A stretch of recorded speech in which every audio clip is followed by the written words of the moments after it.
Friends, online agriculture classes के official YouTube channel पर आप सभी का हार्दिक स्वागत अभिनंदन एवं वंदन करता हूं। जैसा कि आप सभी को अवगत हमने कराया था कि जो भी स्टूडेंट्स, जो भी अभ्यर्थी फाइनली यूपी कैडेट 2023 में सिलेक्शन हो चुके हैं, उनका इंटरव्यू आपके समक्ष में प्रस्तुत करूंगा, जिससे आगे आगामी जो भी अभ्यर्थी तैयारी करना चाह रहे हैं या फिर कर रहे हैं, उनको वहां से क्या क्या कौन कौन सी गलतियां हैं, कौन कौन सी एडवांटेज है, कौन कौन सी डिसएडवांटेज हैं, इस तथ्य को देखते हुए हम आप अपने विचार विमर्श को करेंगे।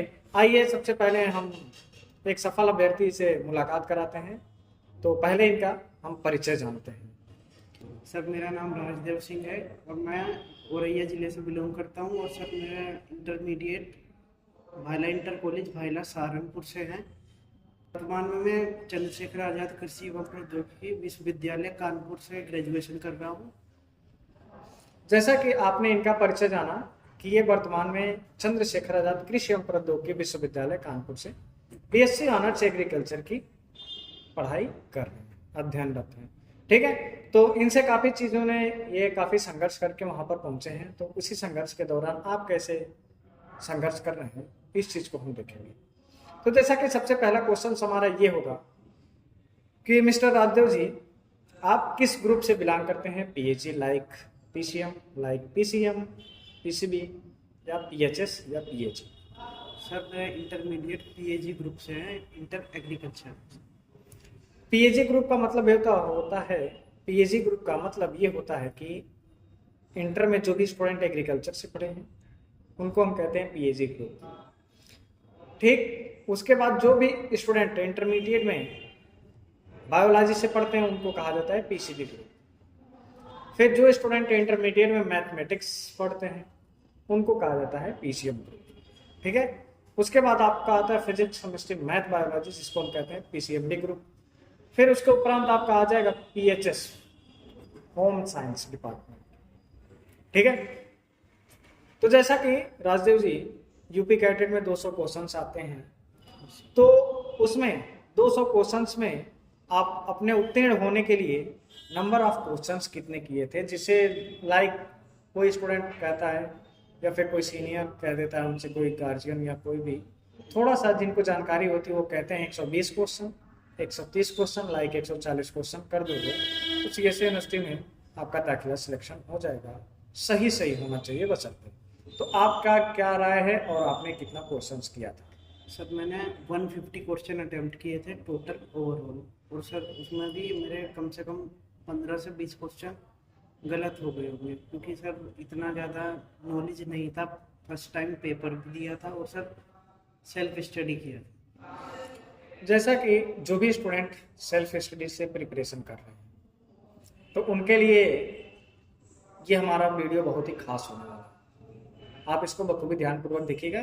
किसी भी कोचिंग संस्थान में आप जाएं या ना जाएं, अगर सेल्फ स्टडी करना चाहते हैं तो सेल्फ स्टडी करके आपके समक्ष प्रमाण हैं, हमारे मिस्टर राजदेव जी समक्ष आपके प्रस्तुत हैं।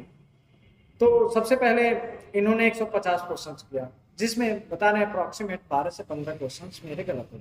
मतलब कहने का सेंस ये है कि 135 क्वेश्चंस इनका सही हुआ और उसमें से जिसमें नेगेटिव मार्किंग कट करके 130 क्वेश्चंस सही रह गए। ठीक है, तो एक्यूरेसी इसकी बहुत ही बेहतरीन है। 150 क्वेश्चंस में आपकी 10-12 गलत हो जाते हैं तो कोई दिक्कत की बात नहीं। ठीक है, इसका मतलब एक्यूरेसी आपकी बहुत सही है, आप सही मार्ग पे हैं और आप ईमानदारिता पे हैं। जैसा कि यूपी कैडेट क्या कहता है कि आप कितने ईमानदार हैं, जिस कारणवश निगेटिव मार्किंग का प्रावधान उसमें यूपी कैडेट में रखा जाता है। ठीक है, अब अगला प्रश्न है हमारा कि सफल रैंक आपने लाया, सफलता भी प्राप्त किया, आप अपने माता पिता का नाम भी रोशन किए। इसी के संदर्भ में आपने सेल्फ स्टडी किया है, तो किन किन पुस्तकों की मदद लिया है? सर, मैंने जो बेसिक बुक्स हैं जैसे कि निम्रा सुंदा और वो हिंदी एडिशन, और सर जितनी मैंने किताबें पढ़ी हैं वो सब हिंदी में हैं। और एक doctor A K. Tripathi volume 1, volume 2 और एट ए ग्लांस जो क्वेश्चन बैंक है उसको, और प्रीवियस ईयर पेपर। सबसे मेन जो है प्रीवियस ईयर पेपर है। अगर हम पेपर ही नहीं लगाएंगे तो हमको क्वेश्चन का पैटर्न ही नहीं पता चलेगा कि एग्जाम हमसे मतलब कि पूछना क्या चाहता है और हम उसमें क्या कर सकते हैं, उसका हमको पेपर का लेवल और डिफिकल्टी नहीं पता मतलब कि नहीं पता चल पाएगा जब तक कि हम प्रीवियस ईयर पेपर नहीं लगाएंगे। तो जैसा कि इन्होंने कहा कि एक सफल रणनीति में इनका योगदान क्या है, इन्होंने previous year paper questions solve किए। प्रीवियस ईयर क्वेश्चंस सॉल्व करने से इनको एक आइडिया लगा कि हाँ, यहाँ से इस प्रकार का ये लेवल से क्वेश्चंस आया है, तो उस लेवल की पुस्तक की मदद इन्होंने लिया। ठीक, आप उसी प्रकार से प्रीवियस ईयर पेपर ले सकते हैं। प्रीवियस ईयर पेपर जिनके पास नहीं है, अगर लेना चाहते हैं तो आप डिस्क्रिप्शन बॉक्स में लिंक है, हमारा मोबाइल नंबर है, आप जाकर के वहाँ से हमसे इनरोल कर सकते हैं। ठीक है, अब जैसे नेमराज सुंडा बेसिक पुस्तक, जो स्टूडेंट, ये दो माध्यम में आती है, एक हिंदी और इंग्लिश दोनों माध्यम में आती है, जो भी स्टूडेंट अफोर्ड कर पाते हैं पढ़ने के लिए, अच्छी रणनीति से अगर पढ़ना चाहते हैं, आप हिंदी में समझ में आए तो हिंदी में पढ़िए, इंग्लिश में समझ में आए तो इंग्लिश वाली वर्जन लेकर पढ़िए। लेकिन वॉल्यूम 1 और वॉल्यूम 2 की बात जहाँ पर होती है, वहाँ पर सिर्फ और सिर्फ हिंदी की ही भाषा में प्रयोग किया जाता है। ठीक है, वो केवल हिंदी भाषा में ही प्रयोग होता है, इंग्लिश में उसकी कोई वर्जन नहीं आती। इंटरमीडिएट में जो आपके प्रीवियस ईयर क्वेश्चंस दिए रहते हैं उसको सॉल्व करिए, उसके बाद आपकी एक अच्छी रणनीति से उनका सिलेक्शन हो जाए। ठीक है, अब अगला प्रश्न है हमारा कि यूपी कैडेट में 180 क्वेश्चंस आपके जैसे फिजिक्स, केमिस्ट्री, जूलॉजी, बॉटनी आपने इंटरमीडिएट से पढ़ लिया, इंटरमीडिएट वाली पुस्तक से, नेमराज सुंडा से पढ़ लिया, वॉल्यूम 1 वॉल्यूम 2 से पढ़ लिया। इसके बाद आपका बच जाता है 20 क्वेश्चंस जीएस। तो जीएस की आपने तैयारी कैसे किया था, कहाँ से किया था, आपके रिसोर्सेज क्या थे, सोशल मीडिया प्लेटफॉर्म था या कोई पुस्तक थी?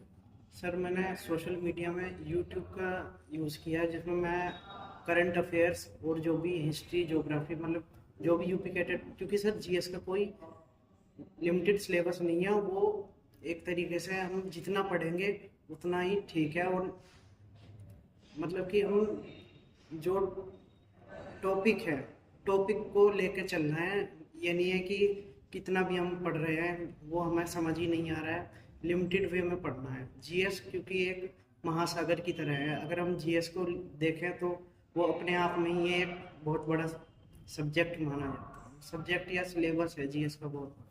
जैसा कि आप लोग जानते हैं जीएस का कोई लिमिटेड नहीं है, इनफाइनाइट सब्जेक्ट, जितना पढ़ेंगे उतना कम है, एग्जाम के ध्येय से जितना पढ़ेंगे उतना ही कम है। और जब आप जाएंगे तो हो सकता है जीएस पे आप ज़्यादा फोकस करते हैं, या जो भी स्टूडेंट ज़्यादा, मैक्सिमम स्टूडेंट ऐसे हैं कमेंट्स करते हैं कि सर जीएस का पोर्शन मुझे बताइए, तो जीएस का पैटर्न तो हमने आपको बता दिया है प्लेटफॉर्म पर। बाकी आपको पढ़ने के लिए एक सस्पेक्टेड बुक आपको बता दें, आप अगर जीएस के लिए करंट अफेयर पढ़ना चाहते हैं तो एक पुस्तक आती है स्पीडी करंट अफेयर के लिए। ठीक है, उसको आप पढ़ लेंगे, पतली सी पुस्तक होती है, आप उसको पढ़ लेंगे तो इजीली क्रैक हो जाएगी सेल्फ स्टडी वाले अभ्यर्थियों के लिए। या फिर आप सोशल मीडिया प्लेटफॉर्म का इस्तेमाल कर सकते हैं, सदुपयोग कर सकते हैं। यूट्यूब पे जिस पे आप वीडियो देख रहे हैं, इस प्लेटफॉर्म का उपयोग करके आप टॉपिक वाइज टॉपिक पढ़िए। ये नहीं कि पढ़ते जाना है कुछ भी पढ़ते जा रहे हैं, नहीं। ऐसा जैसा कि राजन जी ने बताया कि नहीं, टॉपिक आपको पढ़ना है। कौन सी टॉपिक आपको पढ़ना है ये देखना पड़ेगा कि प्रीवियस ईयर क्वेश्चंस जब आपके पास होंगे तो उसमें दिया रहेगा, या फिर करंट में आपके जैसे G20 चल रहा मुद्दा, वर्ल्ड कप का मुद्दा चल रहा है, फिर इसके बाद आपका T20 का मुद्दा आ जाएगा, IPL का मुद्दा आ जाएगा, या फिर ओलंपिक खेल से मुद्दा आपका आ जाएगा। तो इस प्रकार से नदी नहरों से आपका मुद्दा बन जाएगा। जैसे भारत सरकार कृषि के क्षेत्र में काफ़ी ढेर सारी योजनाएं चला रही है, वो सारे मुद्दे आपके आ जाएंगे। तो इन सब चीज़ों को अपने राउंड फिगर एग्रीकल्चर के ही इर्द गिर्द रहना है। ये नहीं कि चले जाना है कि डिफेंस में, इकोनॉमिक्स में ज़्यादा पढ़ने, तो उसमें ज़्यादा पढ़ने की आवश्यकता नहीं होती। ठीक है, अब अगला क्वेश्चन आए, यूपी कैडेट के तैयारी के लिए एक बेहतरीन रणनीति के लिए आपने कितने घंटे पढ़े थे? सर, मैंने ज़्यादा नहीं, लेकिन मैंने लिमिटेड पढ़ा है, 5 घंटे। क्योंकि सर, लेकिन रिवीजन सबसे ज़्यादा इम्पोर्टेंट है। अगर हम रिवीजन नहीं करेंगे तो हमको कुछ याद ही नहीं रहेगा, जो भी हम टॉपिक पढ़ेंगे वो भूल जाएंगे। कंसिस्टेंसी मेंटेन रखनी है, क्योंकि अगर हम टॉपिक को देखेंगे तो अगर एक बार पढ़ लेंगे तो 20 या 30% आएगा उसको। फिर अगर हम इस तरीके अगर हम कोई भी बुक को 4 बार पढ़ लेते हैं तो वो लगभग हमें 80 to 90% दिमाग में मतलब आ जाता है कि ये हमने पढ़ा है, लेकिन वो भी रिवीजन के साथ में, अगर रिवीजन सबसे ज़्यादा इम्पोर्टेंट है। जैसा कि आप भी बीएससी ऑनर्स एग्रीकल्चर में जब आप जाएंगे तो एक आपको विषय मिलेगा प्रसार एक्सटेंशन। वहां पर कहा जाता है, एक कोटेशन है आपको, लर्निंग बाय डूइंग और रिटेन। जब आप लिखते हैं, लिखने से आपको 30% याद हो जाता है। कोई भी विषय आप लिखते हैं तो लिखने से 30% याद हो जाता है, और जितना उस पर अभ्यास करते हैं उतना ही वो रटता चला जाता है, उतना ही प्रतिशत की मात्रा बढ़ती जाती है, उतना ही आपको अच्छे तरीके से कंठस्थ हो जाता है, समझ में आ जाता है। कोई भी विषय हो, जो विषय आपको ना समझ में आ रहा हो उस पर आप जबरदस्ती थोड़ा सा पढ़ने के लिए कोशिश करें। है आसान, लेकिन जब तक आप सीखते नहीं हैं तब तक आपको कठिन लगता है। जैसे मैथमेटिक्स की बात कर लेंगे तो मैथमेटिक्स जब तक आप पढ़ेंगे नहीं, उसको फार्मूलों को समझेंगे नहीं, रटेंगे नहीं, रटने वाली उसमें नहीं, बस कॉन्सेप्चुअल चीजें, फार्मूला बस उसमें रटना रहता है। और यूपी कैडेट के एग्जामिनेशन में जब भी पूछा जाता है तो मैक्सिमम 4 से 5 क्वेश्चन ऐसे होते हैं जो सीधे डायरेक्ट फार्मूला पूछे जाते हैं। सवाल इसमें कम आते हैं लेकिन फार्मूला अत्यधिक आता है। ठीक है, तो इसके संदर्भ में आप आगे बढ़ेंगे तो जैसा इन्होंने बताया, जो भी पढ़ें आप कंठस्थ पढ़ें, कंसिस्टेंट होकर पढ़ें, बिना किसी डिस्टरबेंस के। जो भी आपका स्मार्टफोन डिस्टर्ब सूचक यंत्र है इसको दूर रखें, इससे बचाव करें। अन्य इर्द गिर्द के जो भी आपकी वेस्ट एनवायरनमेंट है, रॉन्ग वे है, उस गलत रास्ते को आप निगलेक्ट करके एक सफल और सही और सच्चे राह पर चलने की पूर्ण कोशिश करें। ठीक है, अब हम बढ़ते हैं अपने अगले प्रश्न की तरफ। मिस्टर राजदेव जी, आप इतने सफल अभ्यर्थी होकर के सीएससी यूनिवर्सिटी पत्थर कॉलेज में पहुंच गए। अब इसके आगे उत्तर प्रदेश की टॉप क्लास की यूनिवर्सिटी है, अब इसके आगे आप क्या करना चाहते हैं या फिर क्या आपका स्वप्न है? सर मैं आगे के डीएचओ और एजीटीए की तैयारी करना चाहता हूँ, और सर जो भी आगामी वैकेंसीज हैं उसके लिए प्रिपरेशन करना चाहता हूँ। मतलब कहने का सेंस ये है कि बीएससी ऑनर्स एग्रीकल्चर कंप्लीट होने के उपरांत इनको सिविल सर्विसेज की तरफ मूव ऑन करना। डीएचओ का मतलब होता है डिस्ट्रिक्ट हॉर्टिकल्चर ऑफिसर, और एसटीए का मतलब होता है सीनियर टेक्निकल असिस्टेंट। फिर आपका यूपी ट्रिपल एससी के अंतर्गत आपका आ जाता है एजीटीए। ठीक, तो ये सारे एग्रीकल्चर के सेगमेंट की सरकारी गवर्नमेंटेड नौकरियां हैं। ठीक है, और जो कि बिल्कुल जो स्टूडेंट अच्छे तरीके से थोड़ा बहुत पढ़ा रहते हैं उनके लिए कोई ये नौकरियां बड़ी बात नहीं। कह सकते हैं कि इनका जो लक्ष्य है आयोग की तरफ जाना, लोक सेवा आयोग, प्रशासनिक की तरफ। ठीक है, अब इसके बाद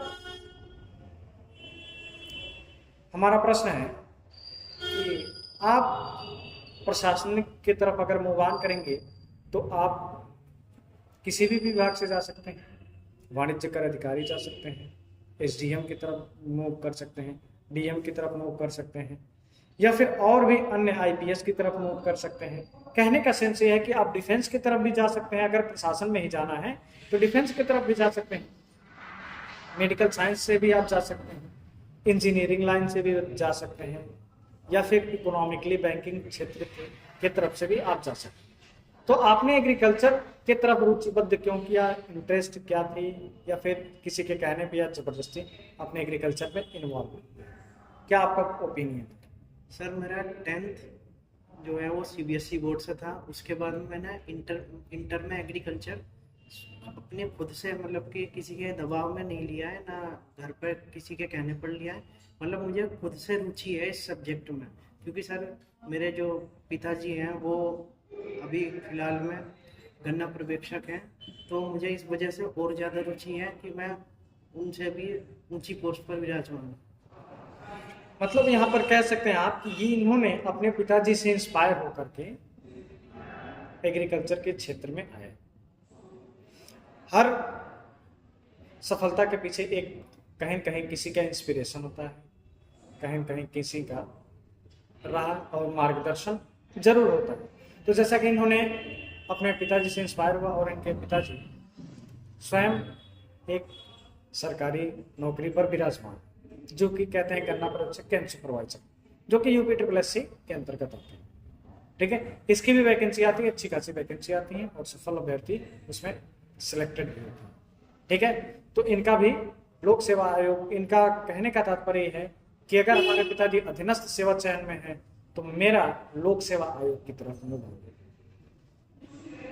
ठीक है, यही हर छात्र और हर माता पिता का भी स्वप्न होता है कि हमारा बच्चा हमसे ऊंची पोस्ट पर जाए, और हर छात्र यही चाहता है कि जो हमारे पिताजी ने नहीं कर पाया, हो सकता है उनकी परिस्थितियां कुछ और हों, लेकिन उन्होंने हमें इतना काबिल बना दिया कि हम उस परिस्थिति को मुवान करके उससे अच्छी परिस्थिति अपने आने वाली जनरेशन को दे सकते हैं। ठीक है, तो अब हमारा यहाँ पर एक और क्वेश्चन था कि जो स्टूडेंट आगे आने वाली तैयारी करना चाहते हैं, एग्रीकल्चर में आना चाहते हैं, तो आपका क्या पर्सनल ओपिनियन है कि क्या उनको सरकारी नौकरी मिलेगी या फिर उनको प्राइवेट करना पड़ेगा? सर मेरा पर्सनल ओपिनियन ये है कि अगर आपको प्राइवेट जॉब मिलता है और अच्छा प्लेसमेंट मिलता है, क्योंकि सर सबको पता है प्राइवेट में काम तो ज़्यादा है लेकिन पैसे भी उस हिसाब से ठीक है। अगर आपको लगता है ठीक है तो आप जा सकते हैं, नहीं तो प्रायोरिटी हमें सरकारी नौकरी को ही देनी चाहिए हमेशा,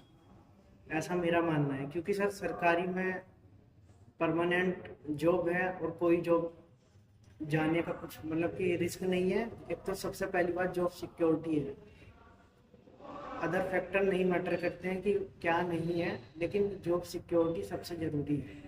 और प्राइवेट में सबको पता है कोविड के टाइम पर बहुत सारे लोगों के देखा है कि जॉब चली भी गई है, तो हमें प्राइवेट की तरफ जाना चाहिए, ठीक है, लेकिन कि कोई भी वैकेंसी आए कोई भी उसको छोड़ना नहीं चाहिए। किसी भी प्रकार का जो भी फॉर्म निकले उसको भरिए, एक्सपीरियंस लेना चाहिए। कोई भी जॉब आती है उसका फॉर्म डालिए, उसको पेपर दीजिए, उससे एक्सपीरियंस बढ़ता है। जितना हम ज़्यादा टेस्ट देंगे, उसका प्रिपरेशन करेंगे, हमको और ज़्यादा मोटिवेशन मिलेगा, और ज़्यादा हम उसके बारे में जान पाएंगे और अगली बार और ज़्यादा बेहतर कर पाएंगे। जैसा कि इन्होंने बताया कि आप किसी भी क्षेत्र में जाइए, मुबारक हो, लेकिन आप अपने एक लिमिटेशन और क्षेत्र में रहिए, उसके साथ साथ आप अपना स्वयं का भी इवैल्यूएशन करते रहिए।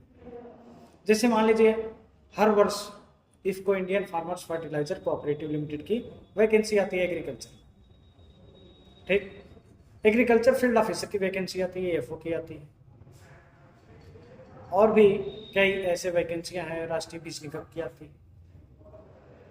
और इसके बाद फिर आपके इंटर गैप करके ईयर बाय ईयर आपकी वैकेंसियां एग्रीकल्चर के क्षेत्र में आती रहती हैं। तो ठीक उसी प्रकार से जो भी स्टूडेंट, आप सभी को इनके तरफ से एक ही संदेश है कि आप एप्लीकेशन आवेदन सभी में करें, किसी को एप्लीकेशन आवेदन छोड़े नहीं, क्योंकि हो सकता है आप किसी ऐसे पोस्ट के लिए डिजर्व करते हैं जो आप स्वयं को भी नहीं जानते कि किसमें आपका भाग्य, किसमें आपका लक्ष्य है।